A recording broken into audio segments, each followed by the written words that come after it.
My dad called me useless, so I bought his dream car and donated it. Growing up, my dad never believed in me. He made it painfully clear that I was the lazy, useless child who would never amount to anything. Whether it was my choice to study art instead of something practical or my part-time job while I pursued my dreams, nothing I did ever earned his respect. To him, I was a failure.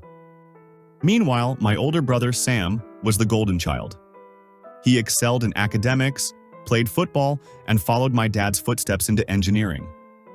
Every family gathering was an opportunity for Dad to praise Sam and belittle me. "I don't even know why I bother spending money on you," he once said when I asked for help buying supplies for my art project. "You'll never contribute anything meaningful." I moved out at 19, working multiple jobs to scrape by while attending art school. Every call home turned into a lecture.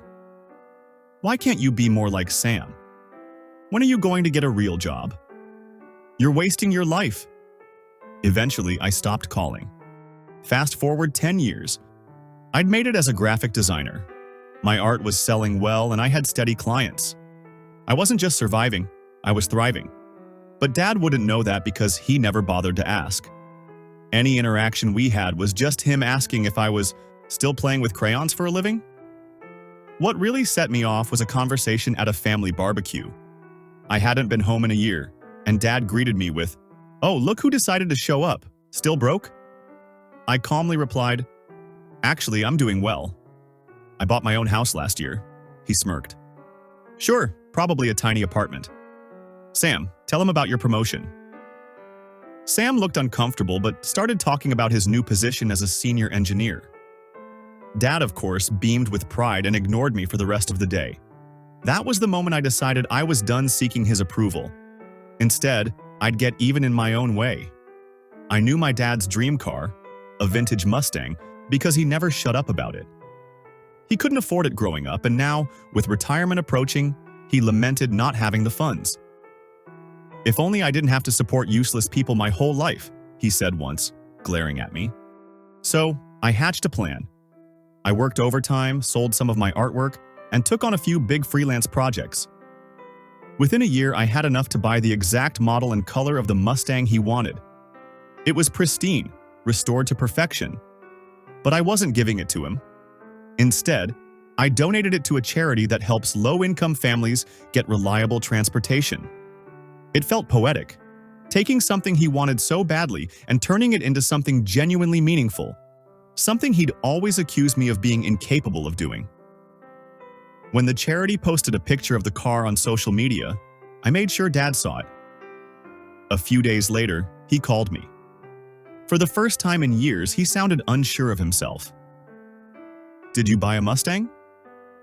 "Yes," I replied. "Why didn't you tell me? I've always wanted one." His voice was filled with excitement, like he thought I might give it to him. I smiled to myself. "I donated it to charity." There was a long silence. "You donated it?" "Yep. It's helping families who actually need it. You know, contributing something meaningful." The irony wasn't lost on him. He stammered, "Why would you do that?" "You knew I wanted that car. Why would I give it to someone who spent their whole life telling me I'm useless?" I replied calmly. He exploded. "Do you know how selfish that is? After everything I've done for you," I cut him off. "Everything you've done for me, like belittling me at every turn, telling me I'd never succeed, calling me lazy and useless. If anything, I succeeded despite you, not because of you." I hung up and blocked his number. Since then, I've heard through family members that he's furious. Apparently, he's been ranting to anyone who'll listen about how ungrateful I am. But you know what? I don't care. I don't need his approval anymore. For the first time in my life, I feel free. Free from his toxic expectations and constant criticism. And knowing that the car he wanted so badly is helping people who truly need it? That's the best revenge I could ever ask for. If he ever decides to reflect on his behavior and apologize, I might consider unblocking him. Until then, I'll be enjoying my life, without his negativity weighing me down. Was I right for buying the car and then donating it? Let me know in the comments below.